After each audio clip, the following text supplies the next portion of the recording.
이와 관련해서 한 가지 더 보면 이게 아까 이제 그 공공 와이파이 사업 잠깐 얘기했잖아요. 이게 그 회사 이른바 조 후보자의 가족 펀드라고 해서 전체 14억 정도가 투자가 됐는데 그 중에 이제 상당 부분이 들어간 그 회사가 그 열스 CNT라는 그 회사의 고문으로 민주당 인사가 있었다.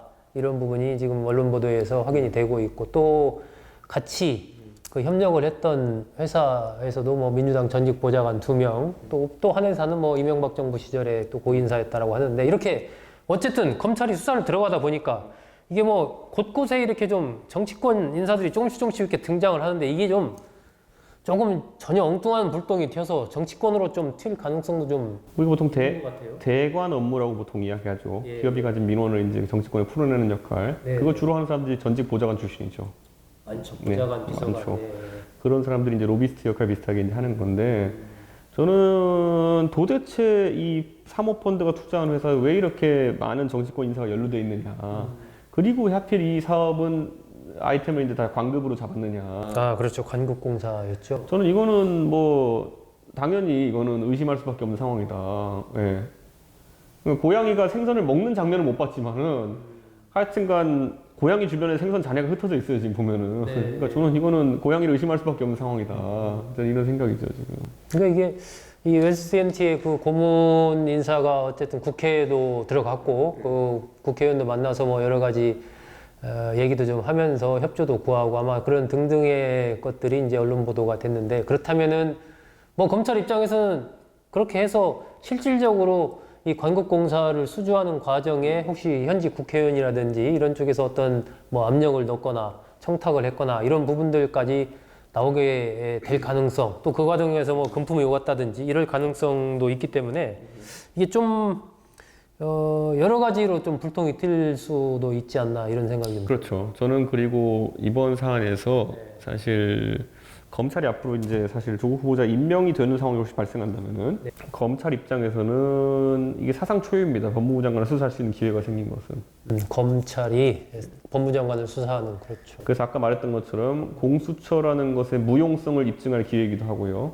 예. 그리고 두 번째로는 아까 말했던 윤석열 총장의 개인의 명예에 부합하는 수사를 할 수 있는 기회가 되기도 하고요.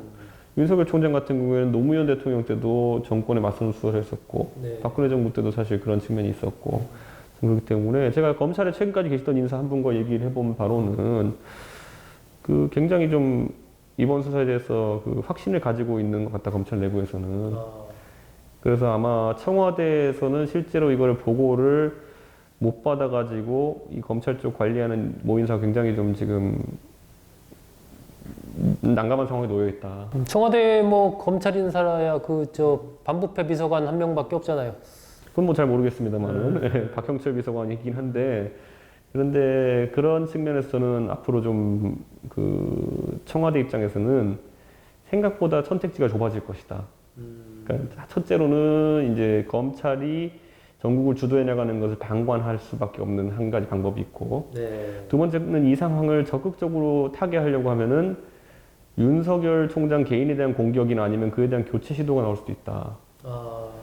지금 근데 제가 말한 두 번째 시나리오는 굉장히 가능성이 낮다고 저도 얘기하는 것이 그러면 지금 정부가 사실 굉장히 논리적 모순과 더불어 가지고 최동욱 총장을 그렇게 내붙이고 싶어 했던 박근혜 정부의 전철을 가져가는 겁니다. 그거랑 뭐가 다르냐? 또 뭐 물론 그 압력을 주는 방법이나 그런 건 다를 수 있겠지만은 만약에 그런 상황이 발생하게 되면은 단기적으로는 뭐 박근혜 정부도 그 당시 성공한 것처럼 보였지만은 그게 계속 남고 남아가지고 국민들 머릿속에 이 정권은 검찰을 아주 강하게 통제하려고 하는구나 라는 인식이 생긴 것처럼 지금 문재인 정부 입장에서는 손 쓰고 나중에 망하든지 아니면 지금 손 안 쓰고 있다가 지금 자기 법무부 장관이 목줄 잡힌 상태로 가는 건지 이제 지켜볼 상황이 된다고요.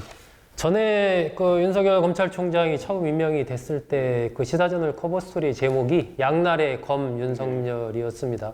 그 당시에 여권에서는 굉장히 이제 윤 총장에 대해서 좋은 평가들을 많이 내놨는데 윤석열 체제의 검찰이 지금 조국 후보자와 관련된 압수수색에 들어가자 민주당 내에서는 이 검찰이 정치를 하고 있다라며 하면서 굉장히 좀 또 강하게 윤석열 총장을 비판하는 그런 모습도 나오고 있는데 어쨌든 이 윤석열 체제의 검찰의 행보가 이 조국 후보자 나아가 문재인 정부의 뭐 국정 운영과 관련해서도 상당히 좀 많은 영향을 끼치지 않을까 하는 생각이 듭니다.